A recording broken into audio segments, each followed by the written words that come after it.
Es posible que los cárteles mexicanos de la droga estuvieran implicados en el intento de asesinato de Donald Trump, y nuevos vídeos que acaban de salir a la luz podrían aportar pruebas de esta posibilidad. Como resultado, las preguntas que quedan son si Thomas Matthew Crooks era o no miembro de un cártel de la droga, y qué ocurrió realmente. Pues bien, averigüémoslo.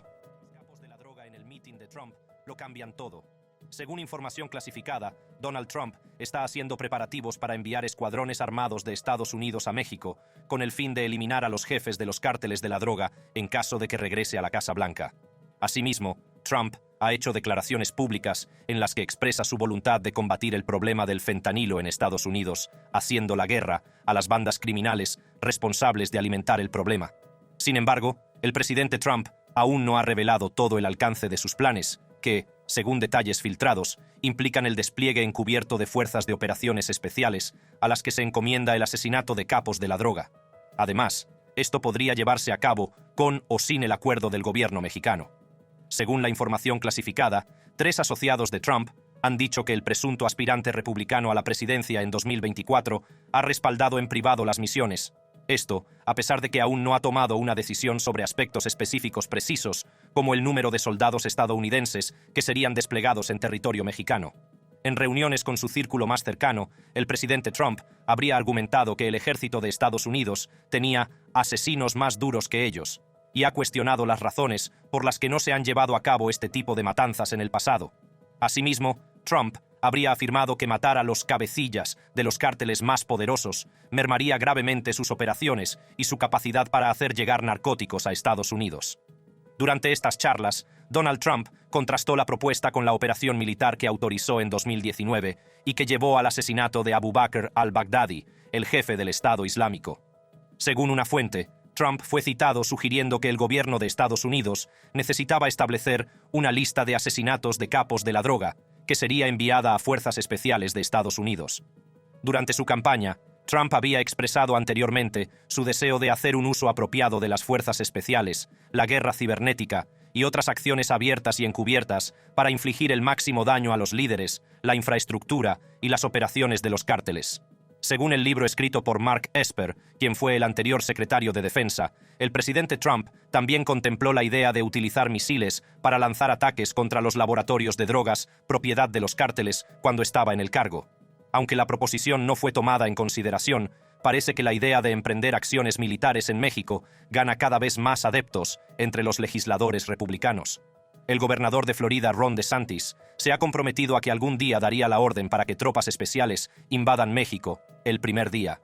Lindsey Graham y John Neely Kennedy, ambos miembros del Partido Republicano, expresaron su apoyo a una legislación que daría a los militares la autoridad para ir tras estas organizaciones donde quiera que existan. Por otro lado, Andrés Manuel López Obrador, presidente de México, expresó su descontento con la idea, describiéndola como una ofensa al pueblo de México. Afirmó que no vamos a permitir que ningún gobierno extranjero intervenga en nuestro territorio, mucho menos que intervengan las Fuerzas Armadas de un gobierno. El ejército de Estados Unidos ha lanzado una advertencia contra los asaltos en México, afirmando que tales operaciones tendrían un efecto limitado sobre el tráfico de drogas y serían perjudiciales para los lazos diplomáticos con el país mexicano.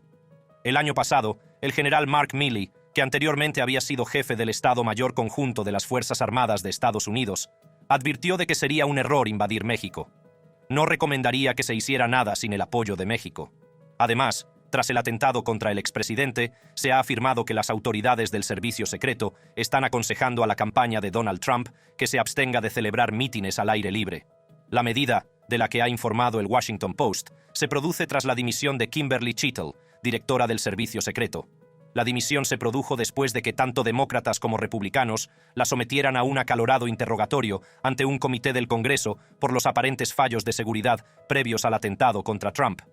Su carta de dimisión decía que había tomado la difícil decisión de dejar la agencia con el corazón encogido.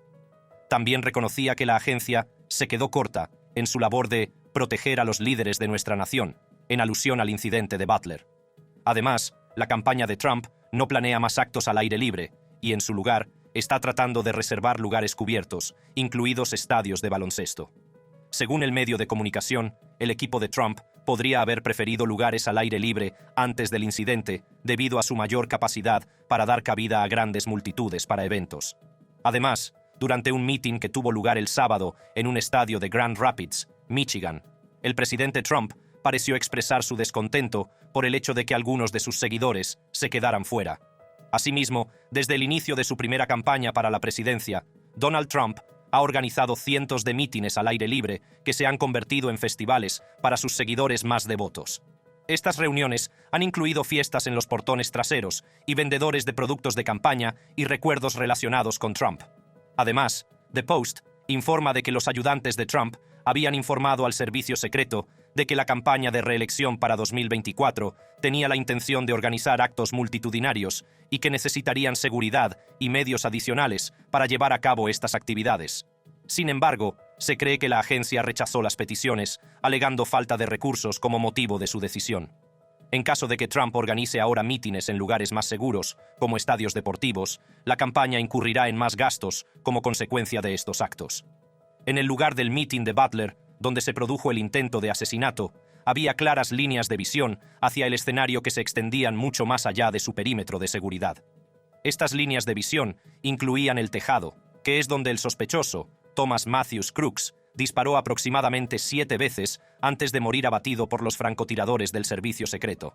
Ronnie Jackson, un antiguo médico de la Casa Blanca, que ahora es congresista por el estado de Texas, dijo durante el fin de semana que la bala que impactó en la oreja de Trump estuvo a menos de un cuarto de pulgada de entrar en su cabeza.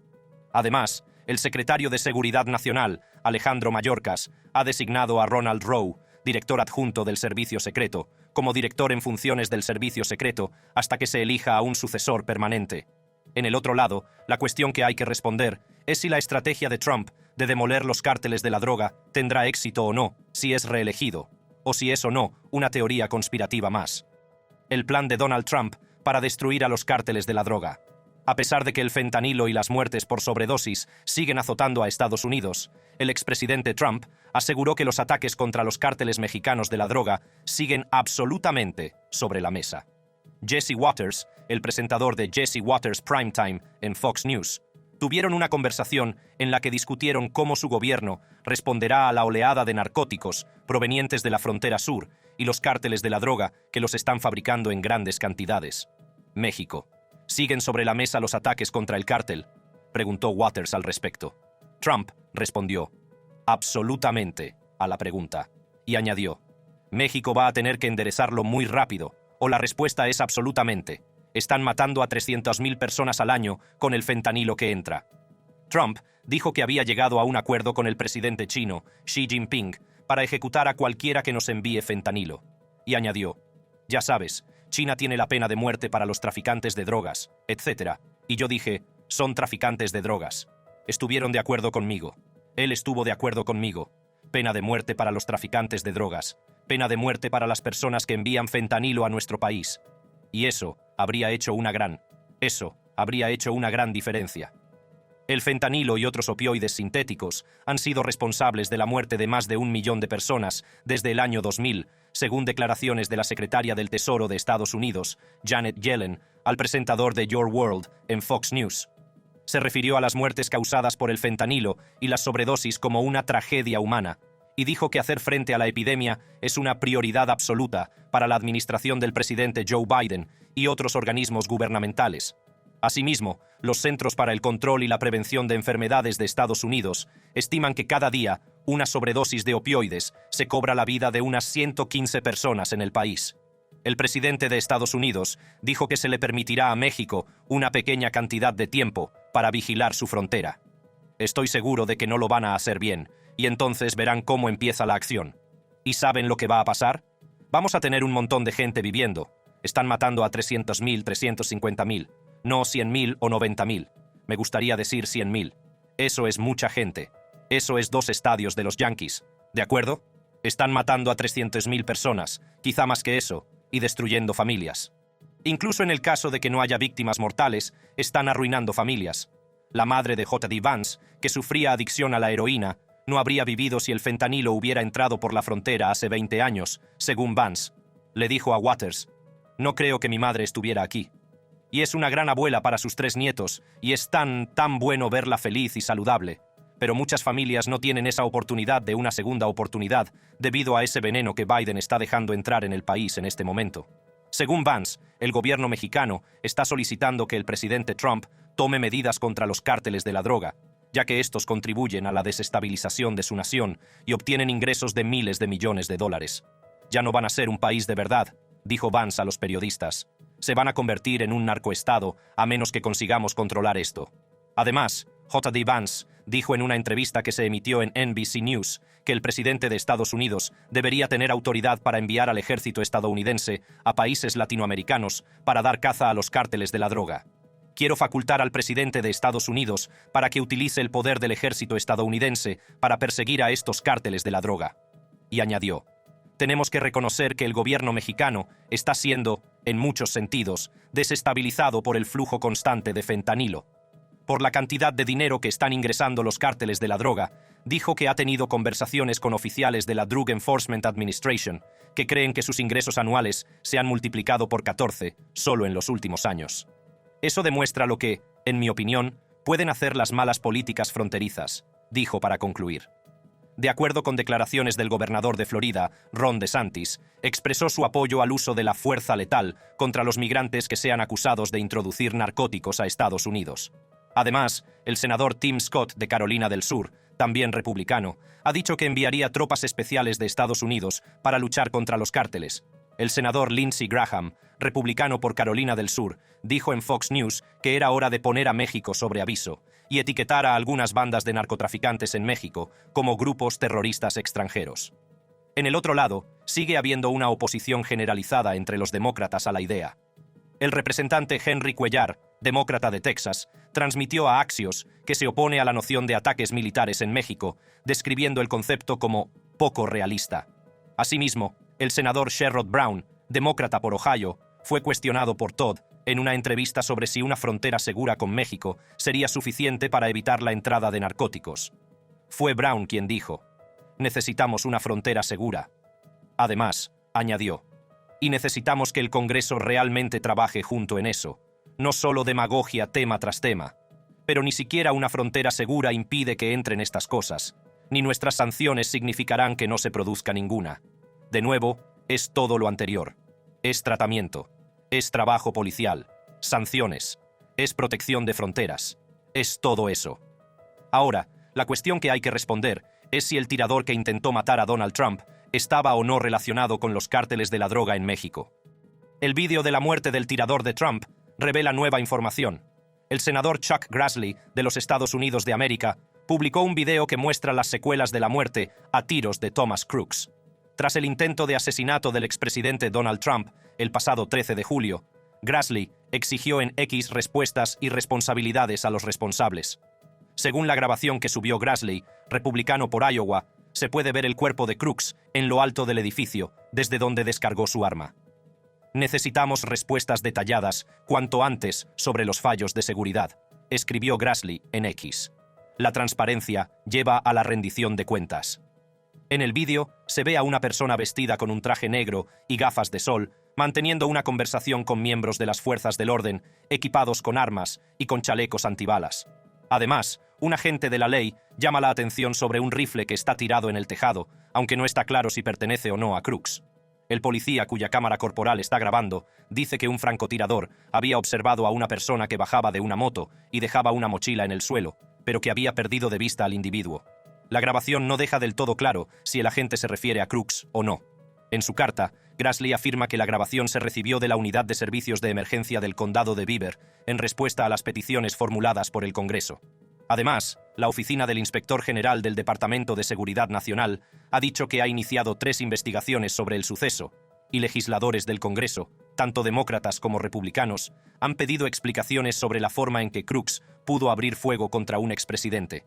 En un comunicado, un portavoz del Servicio Secreto ha afirmado: «El Servicio Secreto está comprometido a comprender mejor lo que ocurrió antes, durante y después del intento de asesinato del expresidente Trump para garantizar que algo así no vuelva a ocurrir». Eso incluye una cooperación completa con el Congreso, el FBI y otras investigaciones relevantes. Durante una audiencia celebrada por el Comité de Seguridad Nacional de la Cámara de Representantes, el comandante de la Policía Estatal de Pensilvania, el coronel Christopher Parris, dijo que Crooks había sido reconocido como sospechoso antes del tiroteo. Crooks fue observado deambulando y les llamó la atención porque nunca se dirigió a un punto de entrada al local. Según Paris, la unidad de servicios de emergencia del condado de Butler, encargada de proteger el edificio desde el que Crooks disparó, envió al sospechoso, así como una fotografía de Crooks, a la policía estatal, que posteriormente comunicó la información al servicio secreto. Según Paris, Crooks no fue considerado un auténtico peligro hasta que faltaban pocos segundos para que abriera fuego. Tras el fallido intento de asesinato, Trump, que ahora es el candidato oficial a la presidencia por el Partido Republicano, tiene intención de dejar de celebrar mítines al aire libre, según dos personas conocedoras de las operaciones de la dirección de su campaña. Además, el padre de Thomas Matthew Crooks fue visto en público por primera vez desde que su hijo abrió fuego en el mitin, según un empleado de un negocio local y un vecino que reconoció una foto suya. La casa familiar de Crooks, situada en una zona suburbana de Pittsburgh, ha sido visitada por los investigadores en el transcurso de la última semana. Además, cuando Fox News Digital se puso en contacto con el hombre que los lugareños describieron como el padre y con la mujer que le acompañaba mientras llevaba una máscara, ambos se negaron a responder a las preguntas. Antes de empezar a meter cosas en el coche, dijo a Fox News Digital: «Vamos a hacer una declaración cuando nuestro asesor legal nos lo aconseje. Hasta entonces, no tenemos ningún comentario». Y añadió: «Solo queremos tratar de cuidar de nosotros mismos en este momento. Por favor, dejadnos nuestro espacio». Los miembros de la familia de Crooks han cooperado con el FBI mientras la agencia trabaja para determinar el motivo del casi asesinato. Según un reportaje anterior de Fox News Digital, los padres de Crooks, Matthew y Mary, habían telefoneado a la policía muchas horas antes del tiroteo, indicando que su hijo había desaparecido y que estaban preocupados por su bienestar. Sin embargo, no está muy claro hasta qué punto sabían que estaba en posesión del AR-15 registrado a nombre de su padre. Durante el tiempo que precedió al ataque, Crooks, que era miembro de un club de armas local, compró munición. Un antiguo compañero de clase de Crooks dijo a Fox News Digital que el asesino se había enfrentado a él años antes por su apoyo a Trump y expresó una aversión engreída por los políticos. Antes del tiroteo, Thomas Crooks realizó búsquedas en Internet que incluían las fechas y horas de las convenciones nacionales, tanto del Partido Demócrata como del Partido Republicano, así como fotografías del presidente Trump y del presidente Biden, y una grave enfermedad depresiva. Por otro lado, profundicemos en la verdad de lo dicho por el comandante Christopher Paris. El comandante de la policía proporciona más detalles. 2 días antes del tiroteo, agentes del servicio secreto recorrieron el lugar del acto de campaña programado con miembros de la Policía Estatal de Pensilvania, que habían sido convocados para ofrecer protección adicional. En algún momento, un agente de la Policía Estatal hizo una pregunta sobre el tejado de un almacén situado a menos de 500 pies de la plataforma desde la que Trump tenía previsto pronunciar su discurso. Así, esta fue la respuesta que proporcionó el servicio secreto. Se nos dijo que Butler ESU era el responsable de esa zona, por varios agentes del servicio secreto en ese recorrido. Además, el testimonio del coronel Paris ante el Comité de Seguridad Nacional de la Cámara de Representantes reveló una serie de datos nuevos y fascinantes sobre el incidente que tuvo lugar el 13 de julio. Detalló una situación de seguridad que se vio desastrosamente socavada por fallos en las comunicaciones y las responsabilidades, por la complicada forma en que se transmitió la foto de un hombre sospechoso entre los diversos organismos encargados de hacer cumplir la ley, y por la decisión que se tomó en el último momento de que los francotiradores locales abandonaran un punto elevado para buscar al hombre sospechoso a pie. Así pues, se descubrió que el individuo que actuaba de forma sospechosa era en realidad el tirador que planeaba asesinar al aspirante republicano a la presidencia. Durante una comparecencia ante el Comité de Supervisión y Reforma de la Cámara de Representantes, Kimberly A. Cheatle, que en aquel momento era la jefa del servicio secreto, hizo una declaración que difería bastante de la que el coronel Paris había hecho el día anterior. A pesar de que la señora Cheatle admitió que su organización había fracasado, siguió siendo una fuente de frustración para la comisión al negarse continuamente a responder a las preguntas. Como consecuencia, miembros de ambos partidos exigieron que dimitiera de su cargo. El testimonio de la coronel Paris fue la primera vez que un funcionario identificaba a un organismo responsable de vigilar la azotea del almacén de AGR International, que era el lugar desde el que Crooks había disparado contra Trump. Sin embargo, el testimonio del coronel Paris, que no estuvo presente en la manifestación de ese día en concreto, pero que se enteró de lo que había ocurrido a través de informes y entrevistas con otras personas que estuvieron allí, no se ajustaba a las narraciones proporcionadas por el fiscal del distrito del condado de Butler, Richard Goldinger, ante quien responde la UEE del condado. En entrevistas con The New York Times que tuvieron lugar la semana anterior, el señor Goldinger afirmó que las tropas de la ESU no tenían la misión de proteger la zona del almacén. Tras recibir una llamada en la que se le pedían aclaraciones después del testimonio del coronel Paris, el señor Goldinger respondió a la llamada enviando un mensaje de texto en el que afirmaba que seguía recabando información, pero que esa no era la información que se me había facilitado anteriormente. Por otra parte, la señora Chittle dio dos justificaciones de por qué no había agentes apostados en el tejado, a pesar de que tenía línea de visión directa con Trump antes de dimitir de su cargo. En una de sus entrevistas, dijo que el tejado era peligroso porque estaba inclinado, una afirmación que el coronel Paris rebatió el martes. Además, dijo que el servicio secreto normalmente deseaba que la azotea fuera estéril, aunque no explicó con detalle a qué se refería exactamente con ese término. Según el coronel Paris, no era el almacén de la AGR el edificio más alto en las inmediaciones del mitin, sino una torre de agua situada cerca del almacén de la AGR. Dijo que no había equipos de francotiradores estacionados en ese lugar. Por ello, el representante Eli Crane, republicano de Arizona, preguntó por qué. El comandante de la policía proporciona más detalles. 2 días antes del tiroteo, agentes del servicio secreto recorrieron el lugar del acto de campaña programado con miembros de la Policía Estatal de Pensilvania, que habían sido convocados para ofrecer protección adicional. En algún momento, un agente de la Policía Estatal hizo una pregunta sobre el tejado de un almacén situado a menos de 500 pies de la plataforma desde la que Trump tenía previsto pronunciar su discurso. Así, esta fue la respuesta que proporcionó el servicio secreto. Se nos dijo que Butler ESU era el responsable de esa zona, por varios agentes del servicio secreto en ese recorrido. Además, el testimonio del coronel Paris ante el Comité de Seguridad Nacional de la Cámara de Representantes reveló una serie de datos nuevos y fascinantes sobre el incidente que tuvo lugar el 13 de julio. Detalló una situación de seguridad que se vio desastrosamente socavada por fallos en las comunicaciones y las responsabilidades, por la complicada forma en que se transmitió la foto de un hombre sospechoso entre los diversos organismos encargados de hacer cumplir la ley, y por la decisión que se tomó en el último momento de que los francotiradores locales abandonaran un punto elevado para buscar al hombre sospechoso a pie. Así pues, se descubrió que el individuo que actuaba de forma sospechosa era en realidad el tirador que planeaba asesinar al aspirante republicano a la presidencia.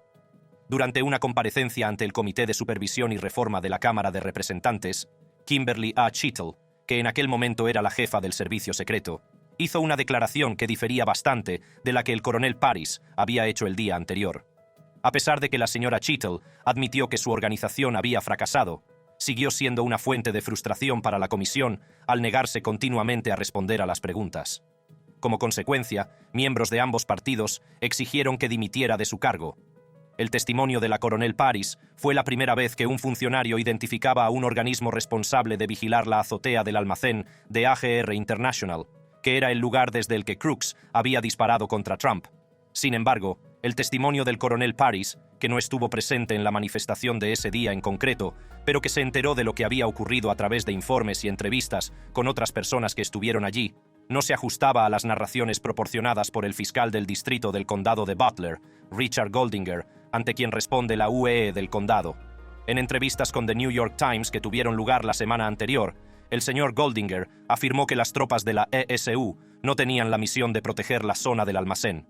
Tras recibir una llamada en la que se le pedían aclaraciones después del testimonio del coronel Paris, el señor Goldinger respondió a la llamada enviando un mensaje de texto en el que afirmaba que seguía recabando información, pero que esa no era la información que se me había facilitado anteriormente. Por otra parte, la señora Chittle dio dos justificaciones de por qué no había agentes apostados en el tejado, a pesar de que tenía línea de visión directa con Trump antes de dimitir de su cargo. En una de sus entrevistas, dijo que el tejado era peligroso porque estaba inclinado, una afirmación que el coronel Paris rebatió el martes.